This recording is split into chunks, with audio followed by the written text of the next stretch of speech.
Hola, soy Natalia Villaveses Vivas y te doy la bienvenida a La mente detrás del crimen. Durante muchos años trabajé en los medios de comunicación, pero siempre sentí una profunda inquietud por comprender la mente humana, especialmente la de quienes cometen crímenes. Mi pasión por la criminología me ha llevado en los últimos años a profundizar en este campo a través de cursos especializados, buscando no solo entender, sino también aportar una mirada más consciente y analítica a cada caso. Este podcast nace de esa necesidad, explorar hechos reales desde una perspectiva empática y profundamente humana. Aquí no buscamos el sensacionalismo, buscamos comprender y prevenir. Gracias por acompañarme en este viaje y espero disfrutes de este episodio.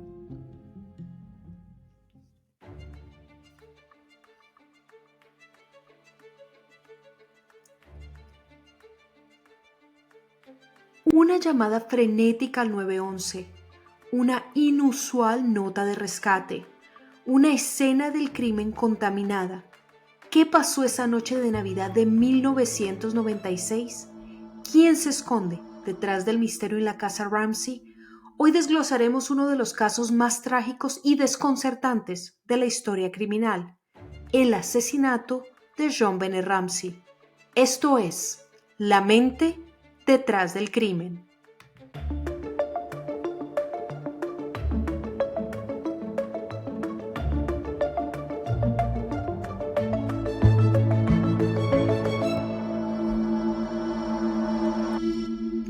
Bienvenidos, soy Natalia Villaveses Vivas. Cada escena del crimen cuenta una historia. Es donde las vulnerabilidades de la víctima y las fortalezas del victimario se miran a los ojos. Y solo cuando recorremos los oscuros laberintos de la mente que comete el crimen es que podemos reconocer el fenómeno criminológico y evitar que éste se repita. Como madre, el asesinato de JonBenét Ramsey es uno de los casos que más llaman mi atención. La fragilidad de esta pequeña y todo lo que rodeó su muerte me hacen regresar constantemente a la misma pregunta: ¿cómo proteger a nuestros niños? JonBenét tenía solo 6 años de edad cuando fue brutalmente asesinada en su hogar en Boulder, Colorado, la Navidad de 1996. Lo que empezó con una llamada desesperada al 911 terminó convirtiéndose en uno de los misterios más aterradores y debatidos de la historia criminal. Su imagen ha quedado básicamente congelada en el pasado y a pesar de que hoy tendría 34 años, su inocencia y sonrisa no han envejecido con el pasar del tiempo. Para todos, la pequeña JonBenét nos recuerda a nuestros hijos, sobrinos, nietos y hasta pequeños vecinos. Y solo entendiendo sus vulnerabilidades, podremos usar los recursos necesarios para evitar que casos como este se repitan. Por eso vamos a comenzar con lo más importante, los hechos. ¿Qué sucedió? La mañana del 26 de diciembre de 1996, Patsy Ramsey, la madre de JonBenét, llamó al 911 para reportar la desaparición de su hija. En las escaleras que comunicaban el segundo piso de su residencia con la cocina, encontró una nota de rescate de 2 hojas y media, escrita en papel que pertenecía a su propia libreta. En dicha carta, los secuestradores pedían $118,000 por el rescate de la niña y aseguraron que pronto estarían comunicándose con la familia para dar más detalles. La hora de la llamada llegó y los secuestradores nunca se comunicaron. La detective a cargo del caso le pide a John Ramsey, padre de la menor, que dé un vistazo por la casa para ver si encuentra algo inusual.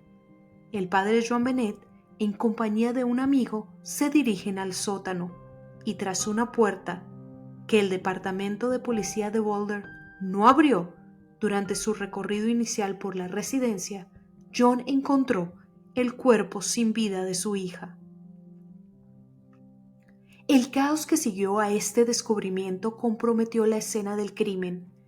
Al mover el cuerpo de JonBenét del sótano al salón, John Ramsey contaminó pruebas cruciales. Además, los investigadores inicialmente trataron el caso como un secuestro, no como un asesinato, por lo cual solo el dormitorio de la niña fue clausurado, permitiendo que familiares, amigos y vecinos entraran y salieran de la casa.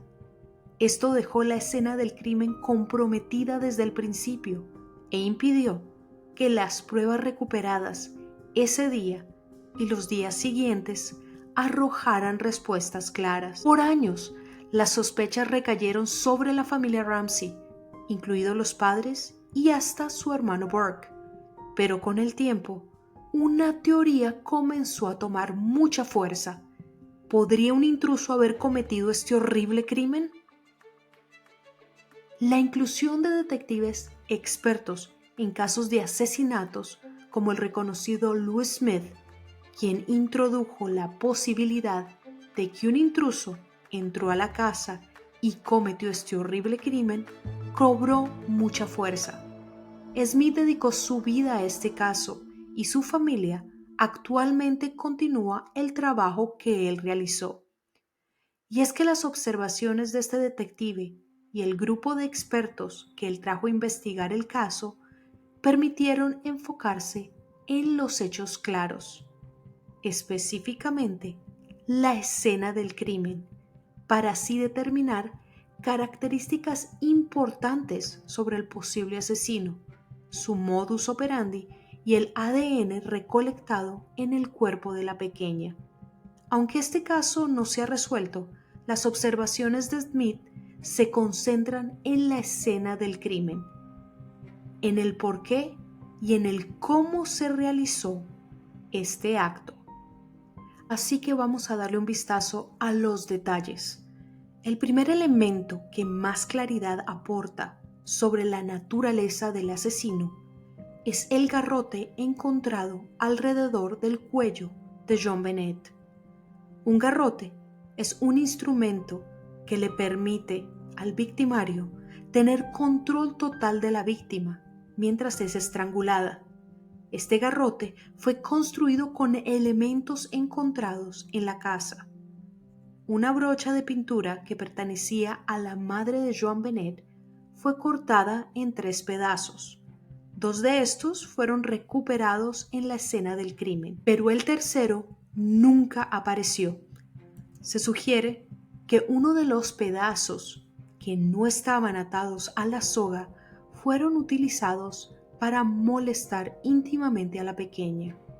La soga que estaba atada al cuello de la pequeña también pertenecía a la familia y fue encontrada en el sótano de la casa, donde, según los expertos, se desarrolló el crimen. Se sugiere que la pequeña fue llevada de su habitación al sótano y ahí el asesino cometió el crimen. El segundo elemento clave es la ventana que John Ramsey encontró abierta en el sótano de la casa el día que descubrió el cadáver de su hija. Junto a ella había una maleta que parecía haber sido colocada de forma deliberada cerca de la ventana para servir como un escalón y permitir al intruso salir por la misma con facilidad. La carta de rescate es el tercer elemento que analizaremos.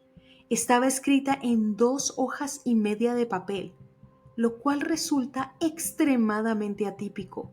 Las cartas de rescate suelen ser cortas, directas y al grano. Además, dicha nota fue escrita con papel de una libreta y un bolígrafo que pertenecían a la madre de JonBenét.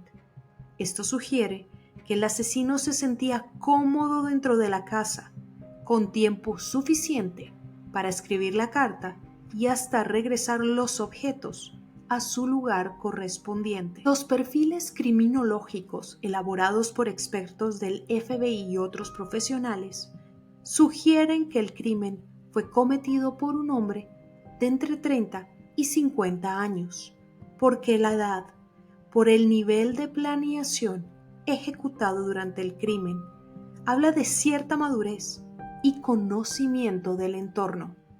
El asesino claramente tiene tendencias sadísticas.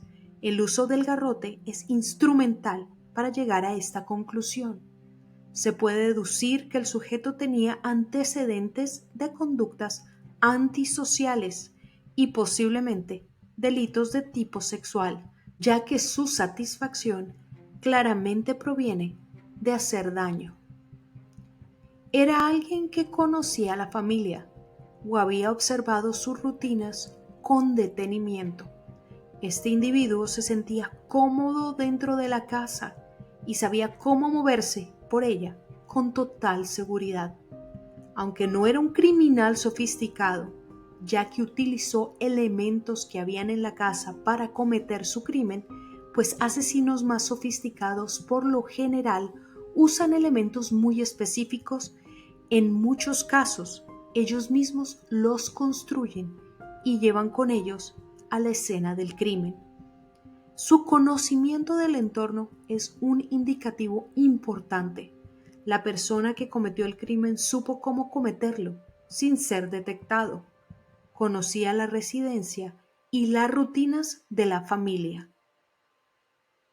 A lo largo de la investigación, varios sospechosos con estas mismas características han sido investigados, pero las pruebas de ADN no han arrojado un culpable, lo cual hasta cierto punto no resulta nada sorprendente, ya que la escena del crimen y las pruebas fueron contaminadas al principio de la investigación.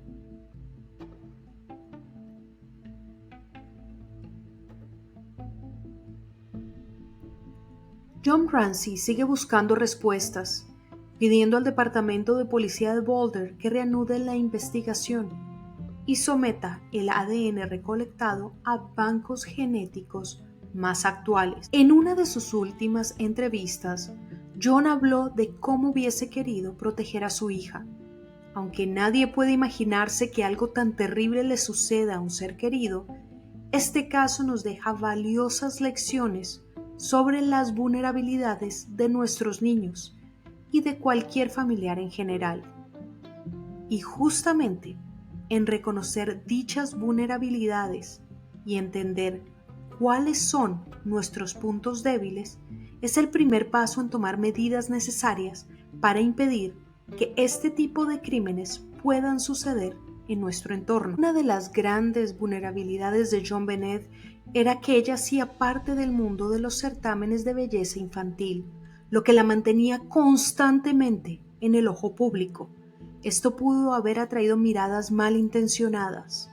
En un mundo donde la privacidad es cada vez más difícil de mantener, es importante recordar que no todos los ojos que nos observan tienen buenas intenciones y que no podemos ser lo suficientemente precavidos a la hora de proteger, sobre todo, a nuestros pequeños. Este crimen fue cometido hace varios años, pero hoy, gracias a las redes sociales, nuestros pequeños pueden ser el blanco de predadores sin siquiera sospecharlo.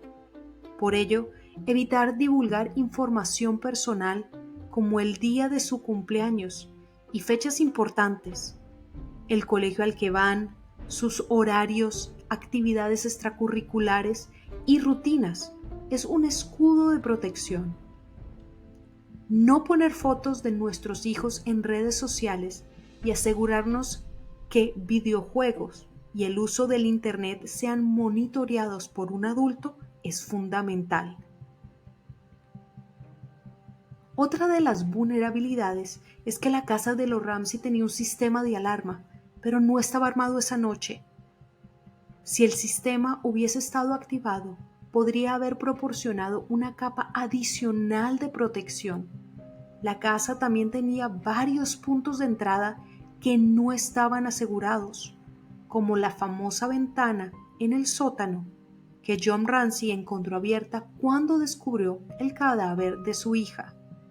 De hecho, él mismo había usado dicha ventana meses antes para acceder a la casa un día que dejó las llaves y nadie podía abrirle la puerta. La posibilidad de que alguien hubiese observado dicho comportamiento es muy probable. El asesino claramente conocía la casa, las rutinas de la familia y los puntos débiles de seguridad. Si se trata de alguien que había trabajado para ellos, esto subraya la importancia de entender quién tiene acceso a nuestra información y, lo más crucial, conocer profundamente a quienes nos rodean, empleados, amigos cercanos y conocidos. En la mayoría de los casos sabemos quiénes son nuestros victimarios. Están más cerca de lo que pensamos. Como lo señalan Gregory Cooper, Michael King y Thomas Mahol en el libro Depredadores, es fundamental entender y aceptar que estamos rodeados de personas que no ven el mundo de la misma manera que nosotros y cuyas intenciones no siempre son de protegernos, sino de hacernos daño. Aunque no se trata de vivir en paranoia, siempre debemos recordar que los criminales suelen estar un paso adelante y que solo cuando navegamos las posibles causas de los crímenes cometidos, especialmente contra niños, entendemos que solo los adultos tenemos la capacidad de prevenirlos. Tim Tebow, el famoso jugador de fútbol americano, tiene una fundación donde ayuda a niños que son el blanco de este tipo de predadores. Y hace poco comentó que uno de los momentos más difíciles de su vida fue cuando uno de los investigadores le comentó la historia de este predador que hace unos días había detenido y le había preguntado el por qué había escogido específicamente a una niña, que si había sido su estatura, su color de ojos, su peso. El predador le respondió que él se sentaba a observar sus posibles víctimas y una vez encontraba a la que fuera más feliz, a esa atacaba, pues quería robarle el alma y la alegría. A pesar de que esta teoría no ha sido comprobada y todavía siguen las investigaciones, ni John Bennett ni su familia tienen culpabilidad en lo sucedido, solo la mente perversa de quien cometió el crimen, y nuestro deber es observar y permanecer vigilantes ante las mentes de crímenes como este. ¿Qué piensan ustedes? ¿Qué pasos podemos tomar para proteger a nuestros niños? No olviden dejar sus comentarios, seguirnos en Instagram y por supuesto suscribirse a nuestro canal para acompañarnos cada semana en este viaje por la mente detrás del crimen.